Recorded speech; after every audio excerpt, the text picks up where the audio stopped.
Pinagpapatuloy po natin yung ating pag-aaral sa aklat ng Pilipos at nandoon na po tayo sa talatang 12 hanggang 18 ng kabanatang 2. Philippians chapter 2 verses 12 to 18. Philippians 2:12 to 18. Ganito po ang sabi. Kaya nga mga minamahal ko, kung paanong ang inyong laging pagsunod na hindi lamang sa harapan ko, kundi bagkus pangayong ako'y wala, ay lubusin ninyo ang gawain ng inyong sariling pagkaligtas na may takot at panginginig, sapagkat Diyos ang gumagawa sa inyo, maging sa pagnanasa at sa paggawa ayon sa Kanyang mabuting kalooban. Gawin ninyo ang lahat ng mga bagay na walang mga bulong-bulungan at pagtatalo, upang kayo'y maging walang sala at walang malay, mga anak ng Diyos na walang dungis sa gitna ng isang lahing liko at pasama, na sa gitna nila'y lumiliwanag kayong tulad sa mga ilaw sa sanglibutan, na nagpapahayag ng salita ng kabuhayan, upang may ipagkapuri ako sa kaarawan ni Kristo, na hindi ako tumakbo ng walang kabuluhan, ni nagpagalma ng walang kabuluhan. Oo, kahit ako'y maging hain sa paghandog at paglilingkod ng inyong pananampalataya, ako'y makikipagtuwa at nakikigalak sa inyong lahat. At sa ganyan ding paraan, kayo'y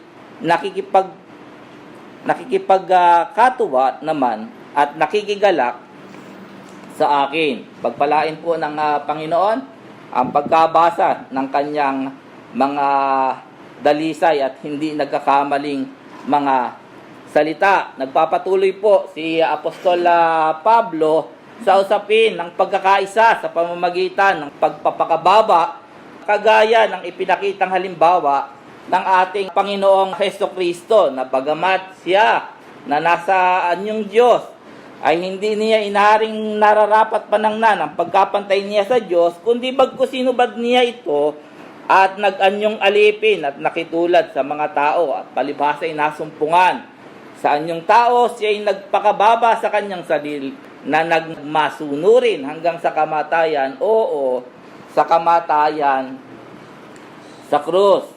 Bakit natin alam na nagpapatuloy ito ng kanyang pagtatalakay? Si Apostol Pablo ay nagpapatuloy sa kanyang pagtatalakay sa mga naunang bahagi dahil sa salitang kaya nga, therefore. Yung salitang therefore o kaya nga, nangangahulugan ito ng pagbibigay konklusyon o final lesson or final part. Sinasabi ni Apostle Paul kung bakit napakahalaga na sila'y dapat na magkaisa. Kung bakit mahalaga na dapat magkaisa ng mga taglay ng isang pag-ibig. Huwag gawin ang anuman sa pamamagitan ng pagkakampi o gawin ang anuman sa pamamagitan ng pagpapalalo. Bakit mahalaga?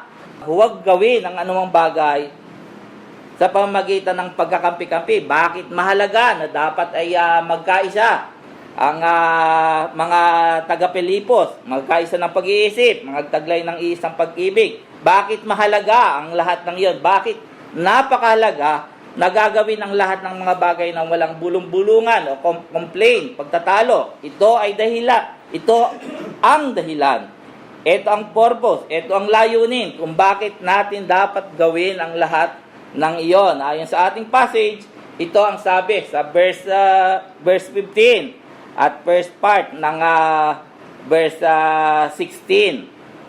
Nandun ba kayo sa chapter 2 verse 15? Ang sabi, upang kayo maging walang sala at walang malay, mga anak ng Diyos na walang dungis, sa gitna ng isang lahing liko at masama, na sa gitna nila ay lumiliwanag kayong tulad sa mga ilaw, na nagpapahayag ng salita ng kabuhayan. Ito pala yung layunin. Ito yung purpose kung bakit natin kailangang mamuhay ng karapat-dapat sa ebanghelyo ng ating Panginoong Heso Kristo upang tayo'y magkaroon ng mabuting patotoo sa gitna ng lahing ito, upang tayo'y magliwanag ng husto sa sanglibutang ito na nagpapahayag ng salita ng kabuhayan. I have entitled this short message, The Significance of Our Testimony, ang kahalagahan ng ating patotoo. Meron tayong dalawang consideration na gustong bigyang diin.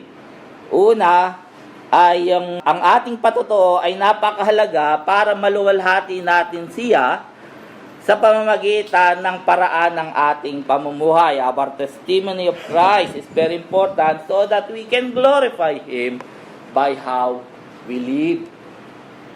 What does it mean to glorify God? It means to make Him look good as He truly is. It means that people look at our lives as Christian, they will be so attracted to this God, and they will want to know this God of yours.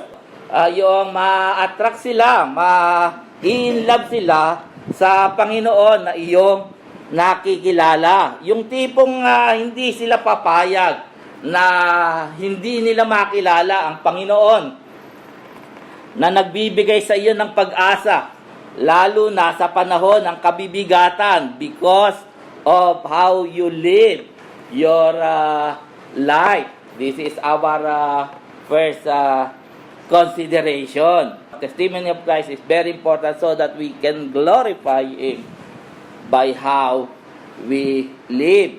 After telling the Philippian believers to work out their salvation with fear and trembling, because it was none other than God who was at work in their life, in their midst, both to will and to do of His good pleasure, He went on saying, si Apostol Pablo ay nagpatuloy sa pagsasalita, sa pagsasabi sa verse 14, do all things without grumbling or disputing.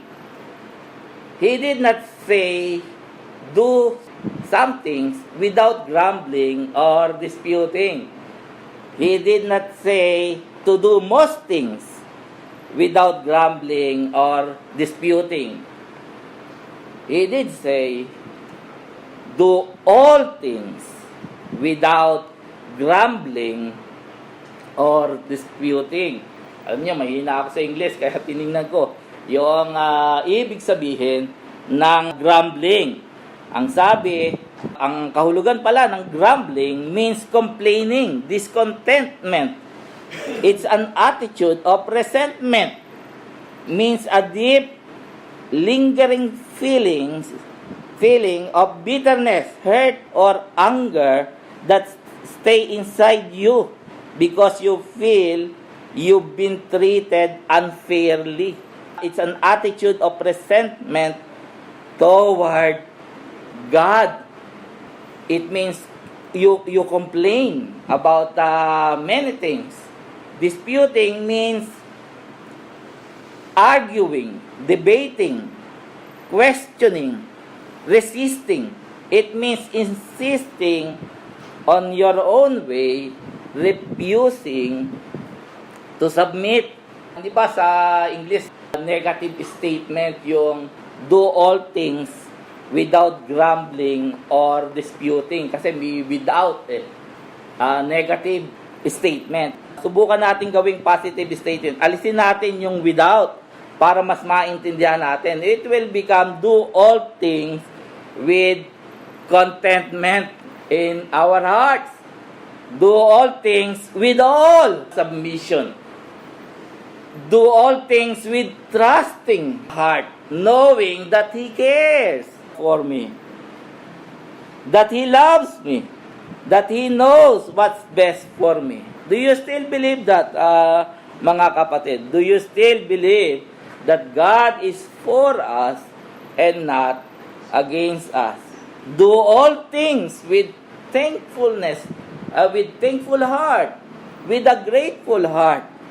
Bakit hindi natin pupunuin ng pagpapasalamat ang ating mga kalooban? Bakit hindi natin pupunuin ang sarili mo ng pagpapasalamat sa Panginoon, knowing that you deserve nothing from the Lord but His judgment because of our sin. Ang Panginoon ay naging tapat sa akin sa loob ng 57 years. 57 years of His faithfulness. Bakit hindi ka magpapasalamat? Meron bang panahon na tayo'y pinagkulang ng Panginoong Diyos? Napakabuti po ng Panginoon sa ating buhay. Just recently, we had an earthquake in Mindanao. Sinabi ni Sir Eric, 7.8 magnitude earthquake. Maraming building ang nag-collapse. Nakakita niyo ba sa yung building ng Jollibee nag-collapse at walang natira. Napaka-posible na may mga taong nandoon. Hindi kakaunti ang mga namatay at nasugatan. At yung pangyayaring yun ay maaari ding mangyari sa atin, kundi sa awa ng Panginoong Diyos.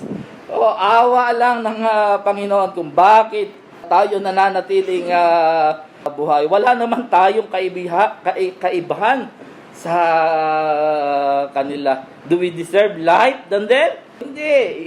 He spared us doon sa tragedy na yon, only by His grace, only by His mercy. Bakit hindi ka ngayon magpapasalamat sa Kanya, sa kaloob ng buhay? O kagaya natin, ang mga Israelita, na sa halip na magpasalamat ay pinuno nila ang kanilang mga sarili ng pagrereklamo sa kanilang puso. Complaint after complaint. Katatapos lamang ng himay-malang gawa ng Panginoon after 10 plagues.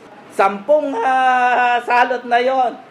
At dinala sila doon sa may dagat na mapula. Ano ang ginawa nila? Nagreklamo. Hindi nila naalala yung kabutihan, yung kagandahang loob ng Panginoon na ginawa sa kanila.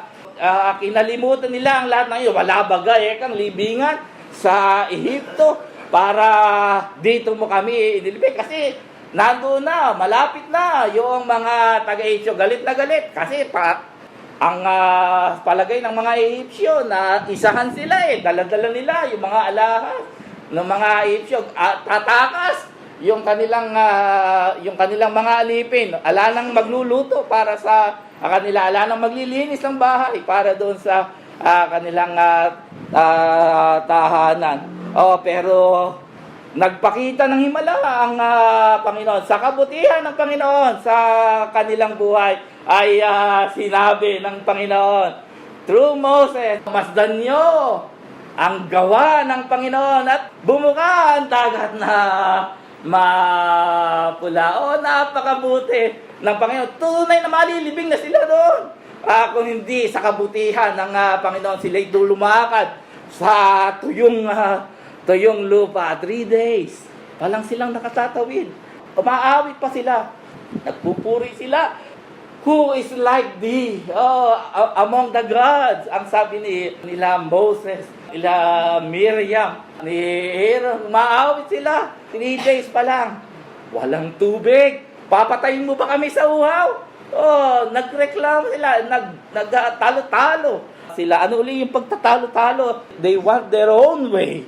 Kaya sila nagtatalo-talo. They were complaining to the Lord.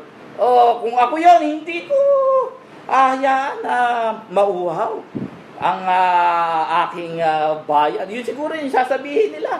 Pero sa kabutihan ng Panginoon, nagbigay ang Panginoon ng tubig. Ilang panahon lang. Kumabila lang nung chapter, walang tinapay. Magugutom kami. Papatay ba kami sa gutom? Nag-provide ang Panginoon ng mana. After nun,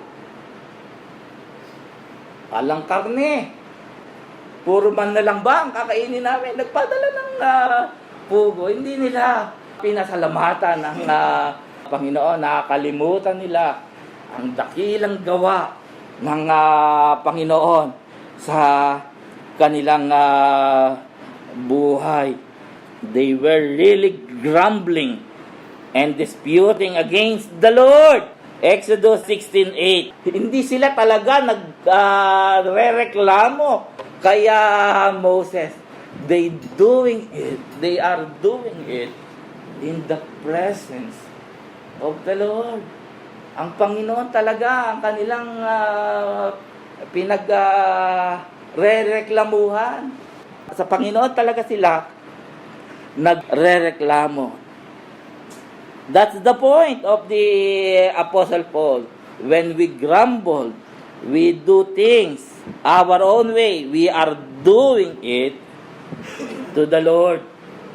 Oh, what a solemn reminder for all of us. Sabi dun sa verse 14 uli, do all things without grumbling or disputing, so that you will prove yourselves to be blameless and innocent, children of God, above reproach in the midst of a crooked and perverse generation, among whom you appear as light in the world, holding fast the word of life. Napansin nyo ba yan, mga kapatid? There are 3 marks or 3 signs of the children of God. Ang sabi doon ay, so that you will prove yourselves to be blameless and innocent and above reproach. Now, these are not sinless perfection. Blameless means you have the outward moral integrity as seen by others. Nakikita ng iba yung outward moral integrity. Yung innocent means an inward moral integrity. It focuses on what we are in our thought life before God. We are not living a double life.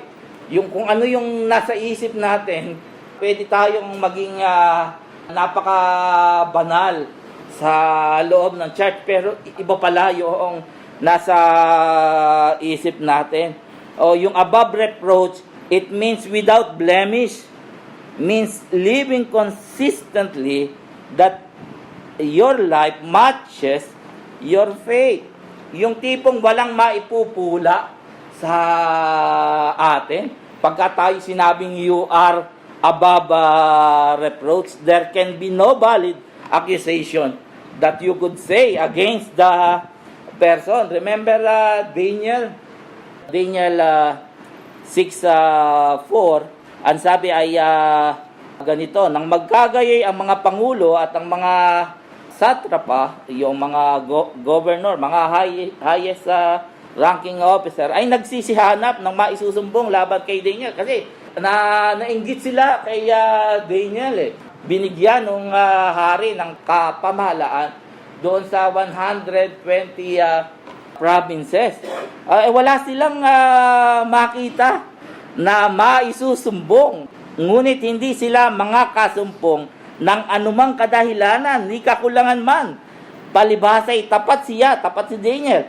Walang anumang kamalian, ni kakulangang masumpungan sa kanya.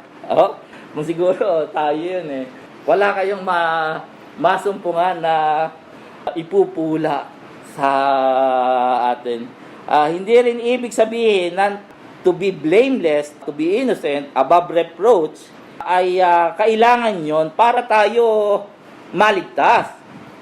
Yun ay patunay, proof that we are really saved, na may ginawa nga ang Panginoon sa atin. Ang kausap ng Apostol Pablo ay Philippian believers, hindi ba?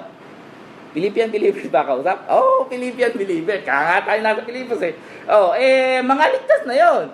Hindi sinasabi yon para maligtas yung mga Philippian believers na nga eh. At maliwanag yan dito sa verse 12 and 13 ng chapter 2. Ang sabi doon, therefore, my beloved brethren, as you have always obeyed, so now, not only as in my presence, but much more in my absence. Work out your own salvation with fear and trembling. Work out, not work for your own salvation. Work out means to exercise our faith, to live out our faith in Christ. Ito'y patunay na ikaw ay kinilos ng Panginoon. Alam nyo, pag umaga hanggang hapon, nagiinit ako ng tubig, natira yung takure. Yung takure namin. Ano? Dati tumutunog yun, Ma'am Tess. Pagka kumukulo na yun, tumutunog yun. Ngayon, nasira. Walang nalusaw ba yung pinakatakip noong takure.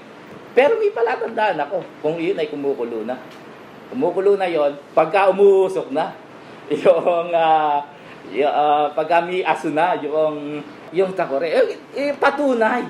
Pagka hindi kumulo yun, yung tiyang ko kukulo, no? Yun ay patunay na tayo'y kinilos ng Panginoong Diyos, yung to be blameless, to be innocent, above reproach. Is there a hunger and thirst after righteousness in your lives, mga kapatid? May uhaw ka ba sa salita ng Diyos? Do you desire to be with God's people? Pinagpapahalagan mo ba ang pagsamba? Do you find value in His Word?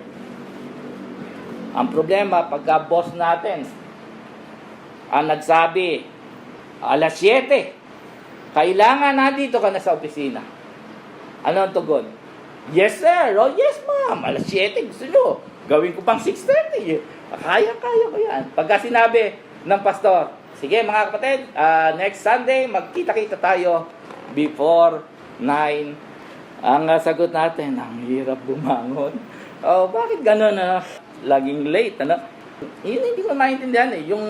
Yung habitual late. Alam ko, paminsan-minsan na nalilate din naman tayo.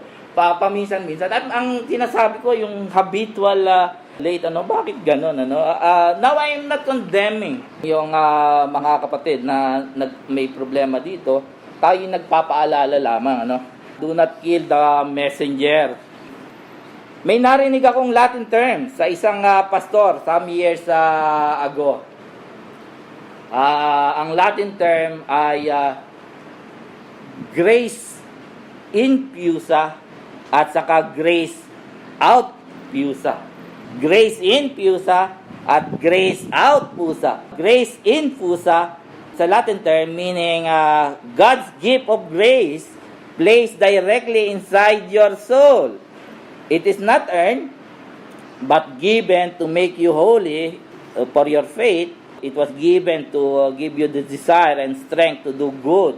Yung grace in pusa, yung directly, it is a God's gift of grace placed directly inside your soul. Kung merong ginawa talaga ang Panginoon sa ating buhay, it will flow out. Yun yung grace out pusa. That same grace then flows out from you. It is a visible in your action, attitude, kindness, and witness to others. At yun mismo ang sinasabi ni Paul dito sa verse 12 ng chapter 2 ng Philippians.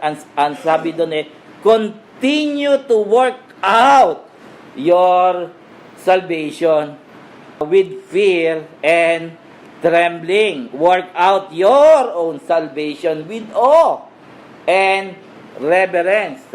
Ayon sa New Heart English Bible.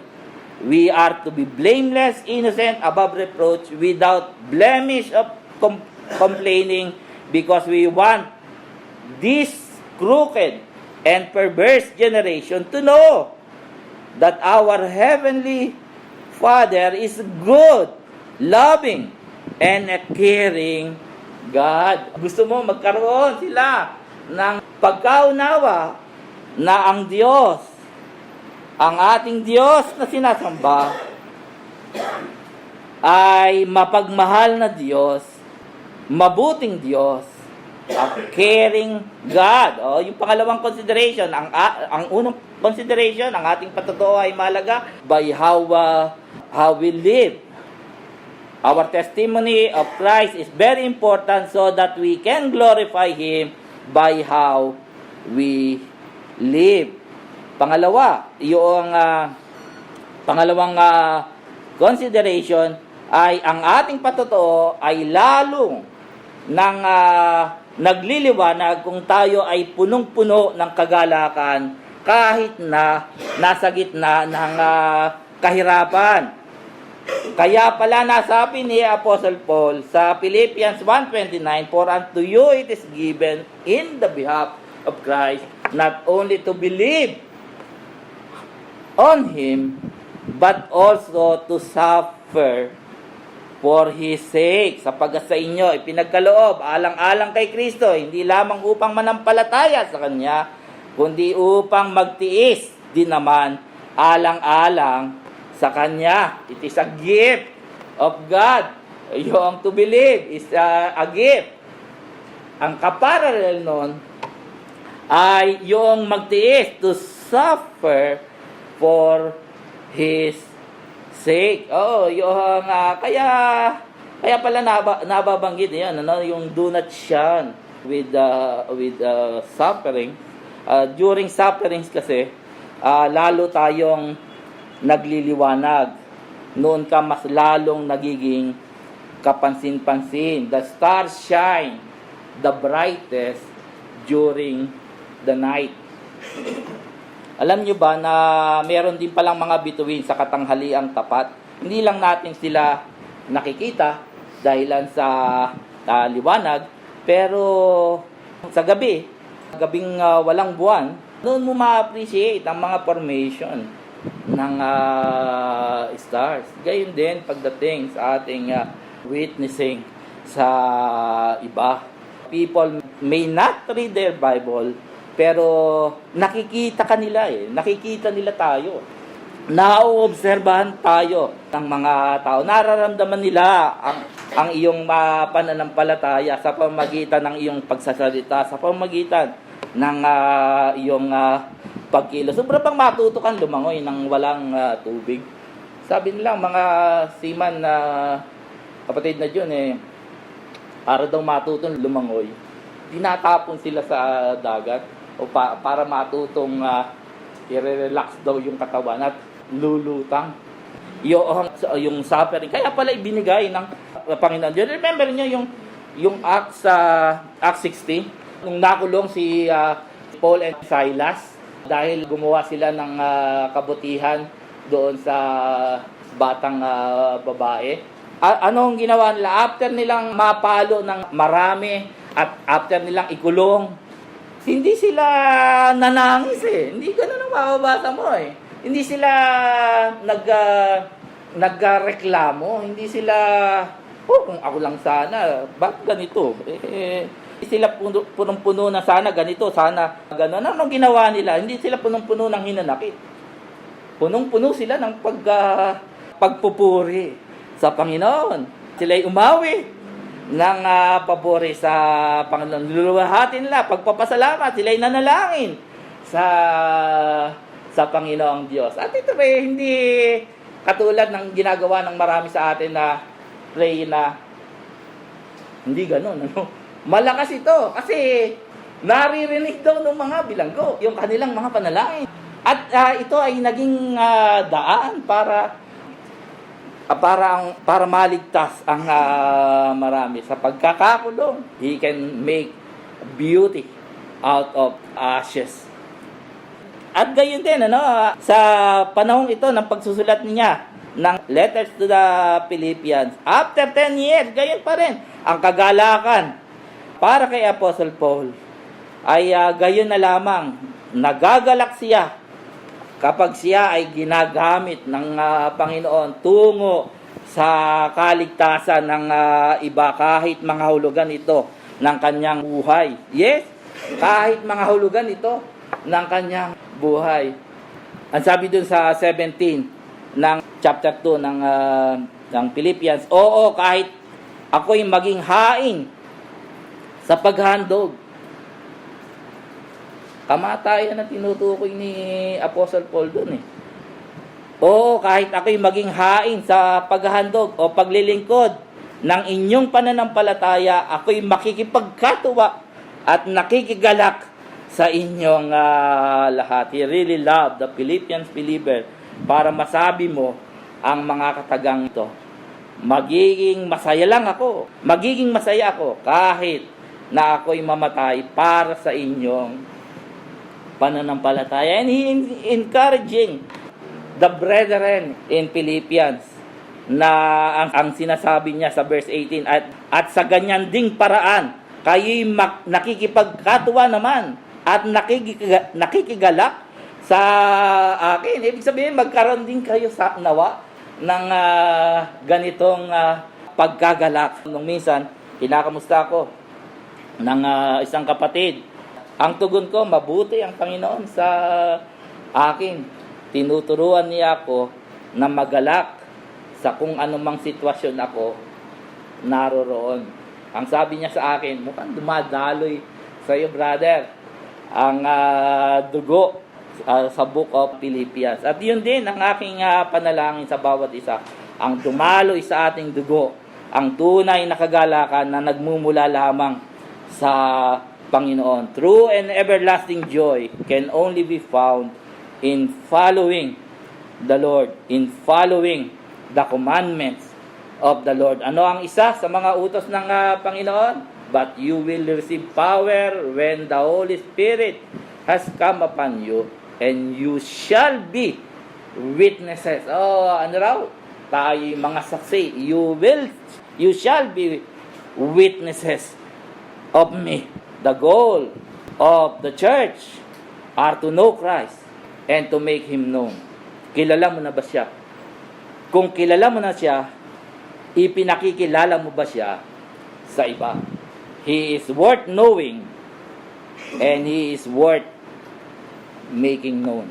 Tayo manalangin. Panginoon, maraming salamat po sa inyo. Tunay na dalangin po namin na bigyan po kami ng kakayanang magawa ang lahat ng ito, Panginoon, ang